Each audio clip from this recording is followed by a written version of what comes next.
Well, he was. And listen, Their love for him was real. I know you remember him like I do. I remember his first game. He came. I think the first game he had 35 points and 12 assists. It was first game.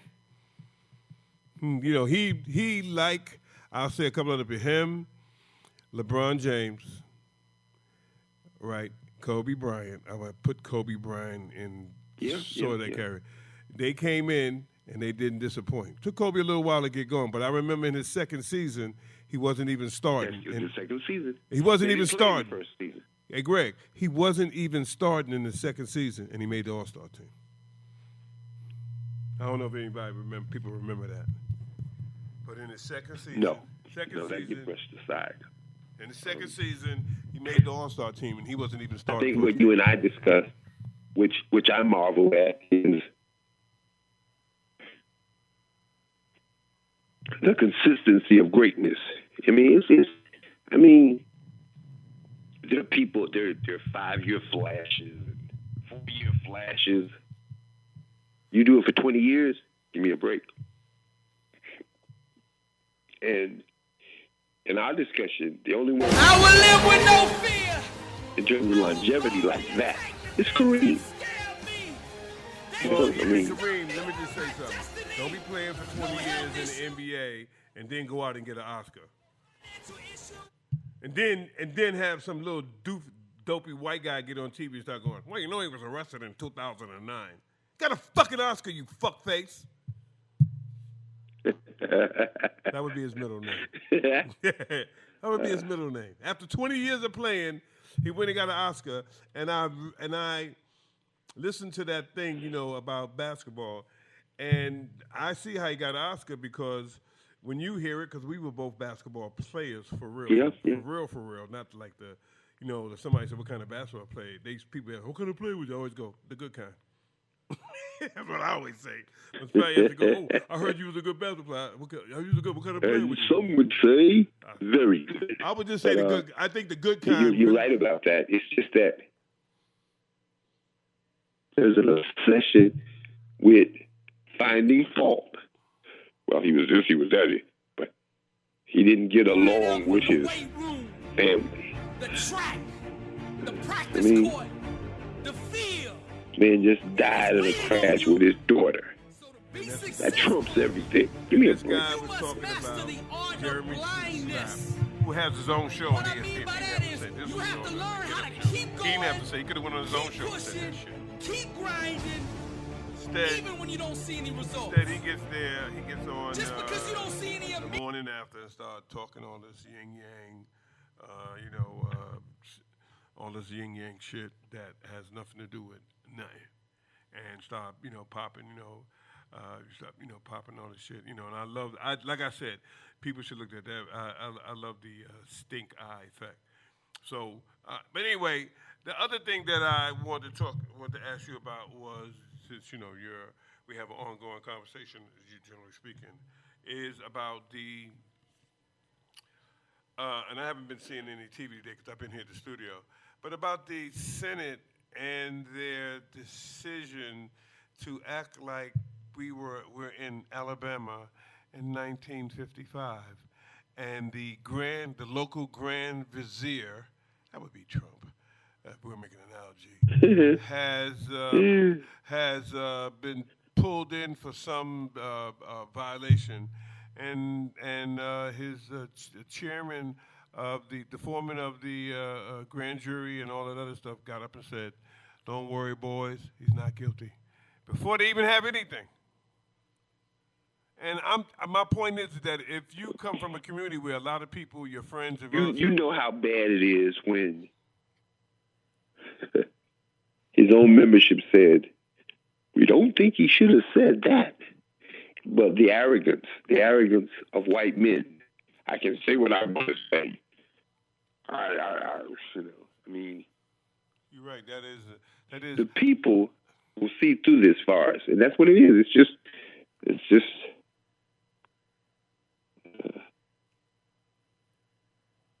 It's a corrupt system. It really is. And but Greg, they don't care. We always knew that, Greg. We always knew that it was corrupt. what I think, or we always suspected that it was corrupt. The part that startles me is that they basically told the senators basically told the whole world, "Fuck you, man. We the white guys. We do what the fuck we want, when we want. This shit is all about us, and the rest of you people, fuck you." And I think, and I could be wrong, but I think they used those pretty words. much what he said. I could be wrong. I don't know if he used those exact words, but that's what I heard. And he added to it, and I don't care. And I you know what? I found that I'll have to give you credit for this because you're always open to what the people. The people aren't going to go for this, man. They're not going for this. And I'm not just necessarily talking about my own people. I mean people. Everybody. It's a great thing to unite everybody. You use the analogy of anyone who's ever been arrested would know. I mean, that was kind of like a good point, even though I brought it up. If you've been arrested, you know what it means when somebody says, "Oh, we don't need no stinking witnesses. We don't need we don't need no documents. You know what we say go." What? And that's your trial? So when you see somebody that they say that about, and then that same person is going around locking up. I resent the fact that they would call it a trial. It's not a trial. It's something, but it's not a trial. It's a trial. Because they said so. Just keep remembering that part of everything. Keep remembering when you talk about them, just add because I said so. Don't ask why did they do it. Just go, they thought they was having a trial, and they said the guy's not guilty because they said so. He says that the whole thing is a hoax because he said so. He said that there's a witch hunt because he said so. He said, I ain't sending nobody there to testify because he said so. I'm going to then turn around and say that it's unfair because you didn't let me testify. The motherfuckers went for that, man. They went for that, man. Come on, man. Even your teenage kids can do it better, can lie better than that. At least they'll come in there and answer. At least your teenagers will answer questions that you didn't ask them. They won't, because you're the one because you're the parent, you're the one that says because I said so. You know what I mean? Yeah, bro. So this guy, they're up there talking to the rest of the country like we're their fucking children, man. And they're using the money that they're getting from us, and then they're telling us, fuck you, we don't care what you think, we do what the fuck we want. And I gotta ask the big question. What in the wide world of politics, why in the wide world of politics do we need a fucking Senate? What do we need them for? Why are they here? The fuck we need them for, man? I don't get it. Why do we need them? Why are they there? Why would you have somebody that you're following around whose name is Bitch McConnell? Why would you have somebody like that? Why would you follow somebody? And think this. How in the world can you have a system where one fucking man can decide whether this is this or not, that whether we can have a trial or not? And then on top of that, think about this. Not one Republican voted for last month to put the voters' right bill back in. Not one of them, man. Not one Republican. Not one, Greg. Not a half of one. Not one of them voted for the voters' right. And I don't understand why groups are like Chavis and all of them, why their bald head ain't on fire, man. Are you kidding me? Not one of those fucking Republicans voted for the voters' right. And so they don't think people should have voters' rights, man. I mean, are you kidding me? That's crazy.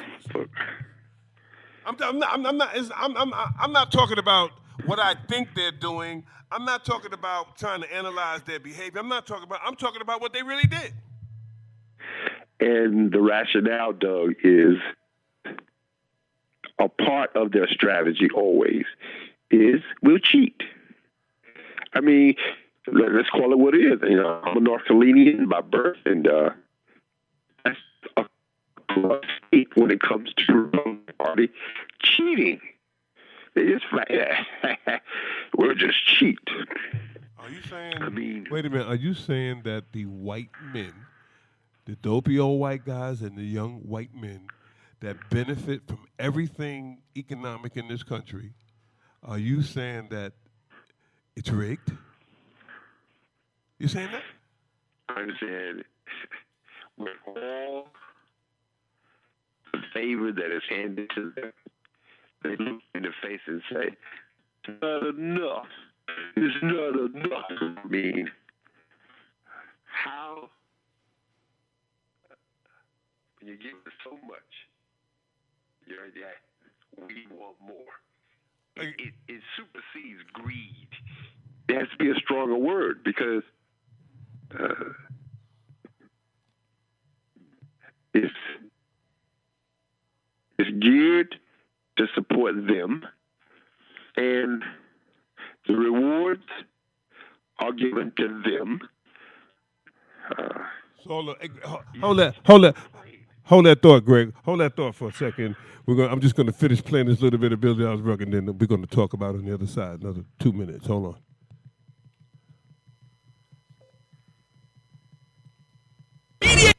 No mistake will ever change that. I'm a conqueror, born to succeed, anointed to prosper, blessed and unstoppable, and I will arise out of the ashes because my God will not fail me, because I am, always have been, and always will be a champion. Greater is he that is in me than he that is in the world. I can do all things because with God, all things are possible, and I am a champion doing the impossible. Failure is not an option. I refuse to concede because I'm a champion when I bleed. My blood is champion, and anything that stands in my way, I will go through it, over it, or around it, because I am a champion. Nothing can stop me. Blessed and unstoppable. I am the undefeated, undisputed, never beaten champion of the world. The world says I'm a loser. I get up every day and go to war with that statement. They think I'm lazy. I'm hungrier than ever. Beast mode, I'm eating all competition. The devil says I've got no money. Money comes to me easily, frequently, and abundantly in God's perfect way. The world says I'm crazy. The world belongs to the bold. They remind me of the losses I've taken. They say I'll never recover. I serve the God of restoration. I will make a comeback. They say you can't pay your bills with dreams. Success will come off the assembly line of my mind. They say I only have average talent. Hard work and discipline are the great equalizer. Why don't you get a 9-to-5, a normal job that pays every week? Because I'm the head and not the tail. Above, not below. I was strategically designed for greatness. It looks like your God has forgotten you. My God will never leave me nor forsake me. You really believe all that stuff you're saying? Destiny is obligated by universal law to concede to the demands of unwavering faith, and I believe I'm a champion, committed, hungry, dedicated, fearless, bold, never wavering, full of faith.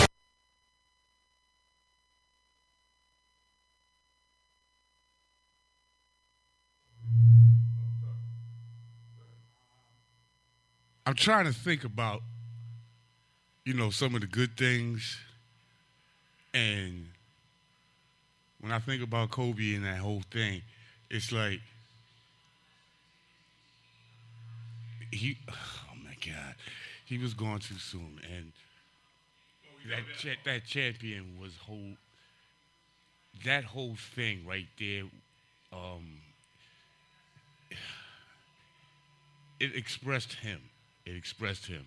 And I got to admit that, not being a Kobe fan, but, everybody felt it. But when you talk about winning chips, Kobe was one who had the desire. Like LeBron, like Steph Curry, like Jordan, like Julius. But, he took it upon himself, not the rest of the team, to pull through and win chips the way he could. He did. He scored, but he scored in a way that everyone else was like, holy cow. And I'm saying this because, I was like watching one play where he just dunked on his kid, and I was like, come on now.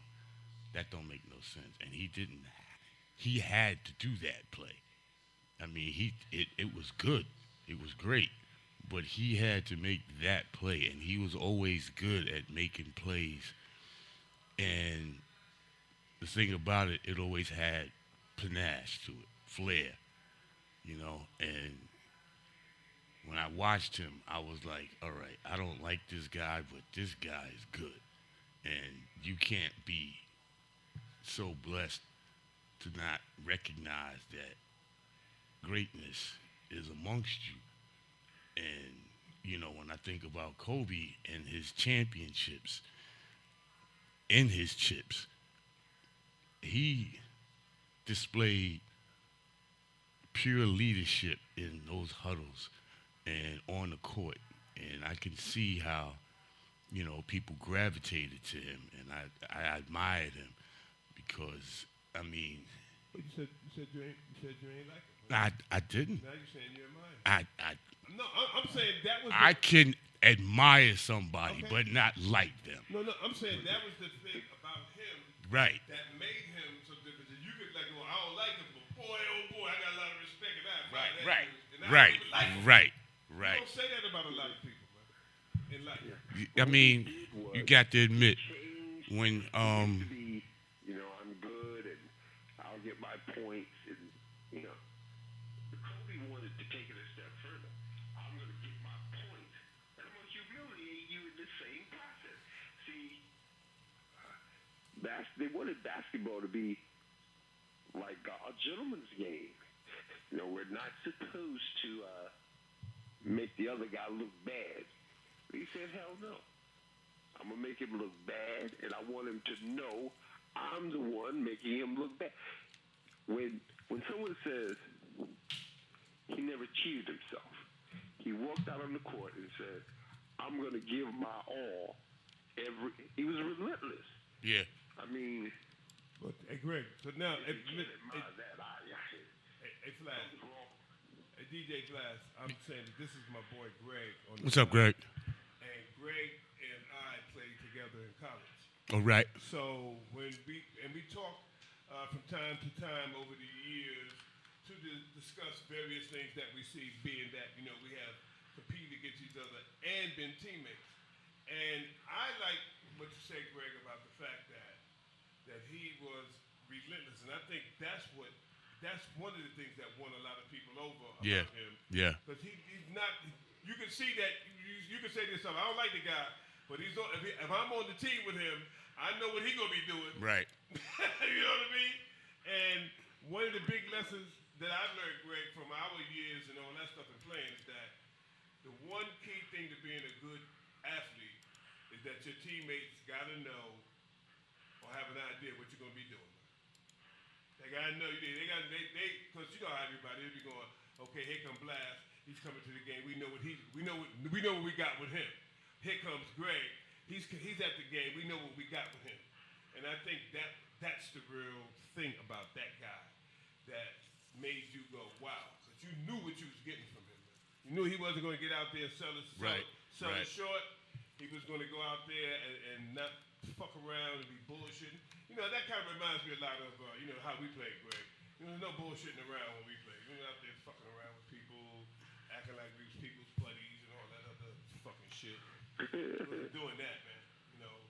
And, I can remember playing in never Greg, but playing in the league, and it was a guy on the team with us who, for like 5 years, he was like like he came off the bench. So we played on this team for like 5 or 6 years, and he came off the bench. And then they traded him to another team, and we're playing against each other. And I saw how his name was Hank.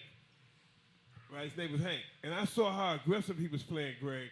And in the middle of the game, I looked at him because he had got all aggressive on me, and I was going, "What you doing, Henry?" You know what I mean? And I immediately, of course, as you already know, Greg, I immediately turned up my,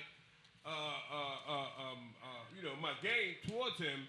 But since we had been teammates, I kept it at a certain level. I didn't I didn't treat him like he was like a real enemy.